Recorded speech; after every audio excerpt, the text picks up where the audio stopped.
I'd like to start this out with a question. How many of you in this class support Obama?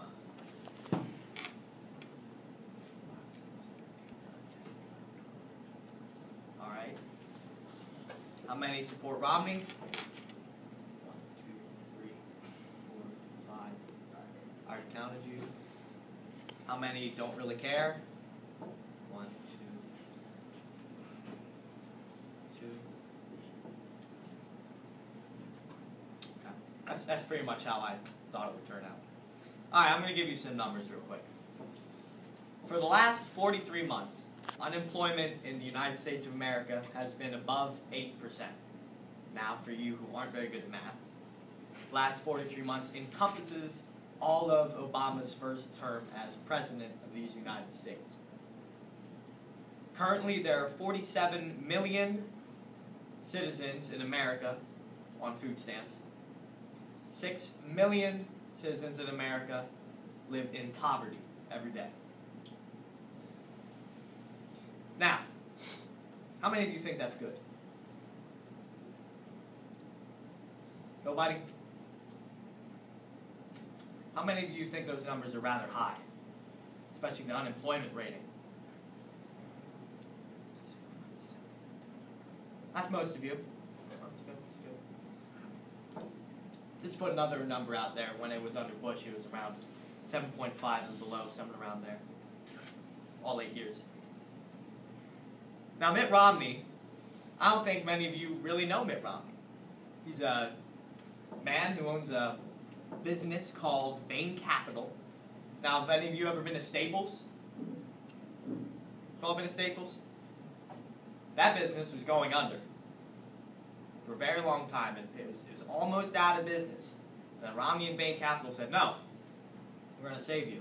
And that's why we still have Staples. Without Romney and Bain Capital, we wouldn't have Staples. There are many other businesses that are just like that. But yet there are also many other businesses that Romney could not save. Many businesses, in fact. Many businesses that many people lost their jobs because Romney said, we can't save this business. There's no possible way to get you out of the gutter, to get you out of bankruptcy, to bring you back. It just couldn't happen. You got to cut your losses, just be done with it. It happens. Now, Romney has a 5-point plan whenever he becomes president, or maybe doesn't even become president. I don't know. I'll get into that later. First, he wants to create 12 million jobs. At least. He wants to cut federal spending. Does anybody know what the current national debt is? It's over 15 trillion. Over 15 trillion. That's 5 trillion more than when Bush was in.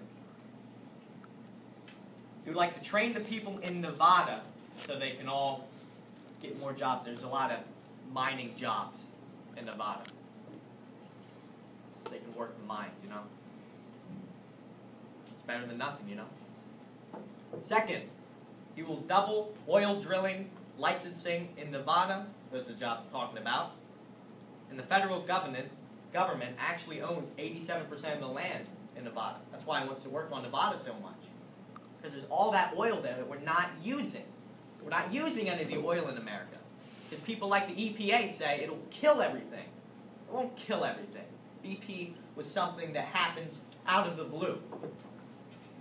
How many oil spills have you heard of in your entire life? Other than BP? None? You. How many? 5. And what are they? What are they? What are they? Yeah. When did they happen? They happened, one happened 2 years ago, one happened 5 years ago, and then there are 3 years of trial. Name the events. One happened off the coast of California, one happened off the coast of Mexico, and one that I remember happened off the coast of Africa. That's 3. You said there are 5. And I that don't happened in remember. Alaska too. Yeah, I heard about that last. Alaska. That's 4. So there are more drilling spills than I thought there were.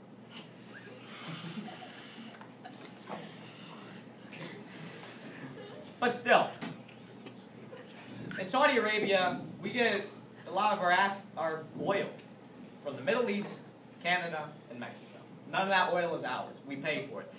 Did you know that in Egypt, they pay 17 cents a gallon for gas? And here in America, we pay $3.89. Just putting another number out there, when we were under Bush, it was $1.89. It's raised over 150%. Which is not a very good number. That's a pretty big number. And under the second point, he will reduce the EPA, the EPA, Environmental Protection Agency, which has grown to such extent that is just astounding. One person couldn't even own his property because they said it was swampland. This was a recent news article from Fox. There was this guy, he owned this piece of land. That piece of land was arid. It was like grass growing on it. There was no water around. There were no lakes, no any kind of water source. But somehow the EPA were like, no, that's swampland. That is swampland. I don't see any water. That's swampland anyway. You can't live there. You can't build there. I own that. Even though you paid for it, you still can't build there. Is that fair? If you own your land, doesn't that give you the right to build on your land? No matter what? You paid for it. The government didn't pay for it. You paid for it. Third point. You will crack down on countries like China, who build everything for us. Everything. You want to know why they build everything for us? Because to build something in America is too expensive. Because the taxes here are so high, businesses like Apple want their things to be built over in China. It's so much cheaper there than it is to build here. Why do you think we don't have any jobs? Because businesses are building over in other countries. Because we're too expensive. Fourth point. He would like to improve the K through 12 education. Now I know there are many liberal people who like to say Republicans hate the educational system. That we don't want to teach anybody anything. We want to cut arts. We want to cut music. We want to cut everything that we think today improves culture. That may be true. Here in Pennsylvania, Tom Corbett, he wants to do it. We don't have any money. If we had money, we could do it. But we don't. We don't have any money. $15 trillion in debt is not acceptable in America. Not acceptable.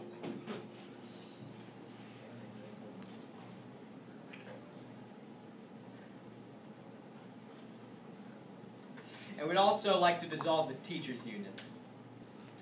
Our good old Governor Chris Christie over in New Jersey, he did it.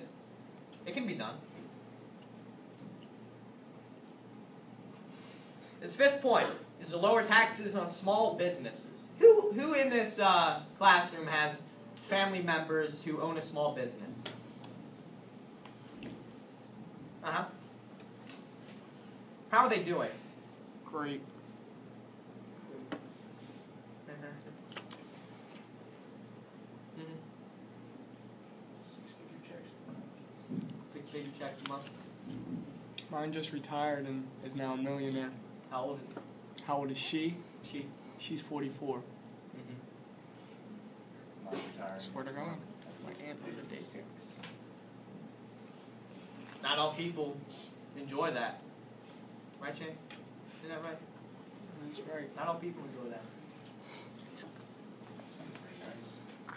It does sound nice. I would like to retire at 44, actually. That would be wonderful, wouldn't it? Be a millionaire at the age of 44 and retire at that age. Don't you think that would be great? Ain't gonna happen. Not the economy the way it is now. Currently. We would like to repeal Obamacare, which I think is a wonderful idea. That doesn't mean that I hate people getting health care. This means we don't have enough money to do it right now. Look at Great Britain.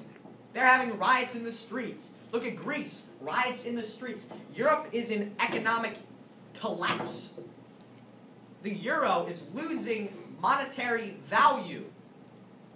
We're losing it too. We're still lower than the euro. And we used to be a superpower. Our money used to be worth something in the world. Now the only place it's worth tons of money is like, I don't know, Zimbabwe. No, seriously. I looked it up. It's Zimbabwe dollar. They print so much. The statistics. It's like you have to have a suitcase of money to buy a loaf of bread in Zimbabwe. It's no lie. I'm serious. He would like to strengthen the military. I know this is the cliche for Republicans, strengthen the military. We have to have a strong military. We were once a superpower. We had a strong military back then, right? We don't anymore. We're not really a superpower anymore. And he will back our ally, Israel. He will not say we're going to make Palestine a state. He will make Israel what it used to be. We used to support Israel in everything. Now we don't. Obama acts like he hates Israel. He never even speaks to the prime minister. He avoids him like the plague. Now I'm going to talk to you about money. Mitt Romney dominated fundraising race in the summer with $50 million to spend, but he is still in debt. In fact, everybody's in debt. He raised $67 million in August, and Obama spent $84.8 million, but has $89 million in reserves. Obviously, he's going to have more money. He's backed by the entire Democratic Party, and he's been backed by the entire Democratic Party since 2008. Democrats gained $114 million, and Republicans gained $111.1 million after their conventions. The campaign finance law, biased perhaps, stopped Romney from getting money from the party until his nomination was spot on. Until they said, Romney, you are the nominated candidate for the Republican Party. Obama got millions and millions and millions while he wasn't even the nominated person yet. He spent millions and millions on ads and advertising.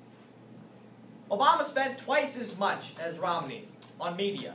Yet, they're still neck and neck in the polls. Outside groups help Romney with ads. Obama continues to blame Bush after 4 years and attacks Bain Capital, a very successful revival company run by Romney & Co. Romney has 403 employees. Obama just hired another 900. That's double what Romney has. Double and more.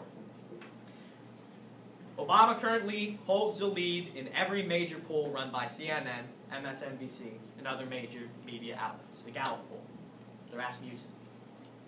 He only leads by a small margin, though. There are 2 months to go. No, not 2 months. 1 month to go. With the debate happening tonight. I encourage you all to watch the debate. Because this debate decides who will become the next president.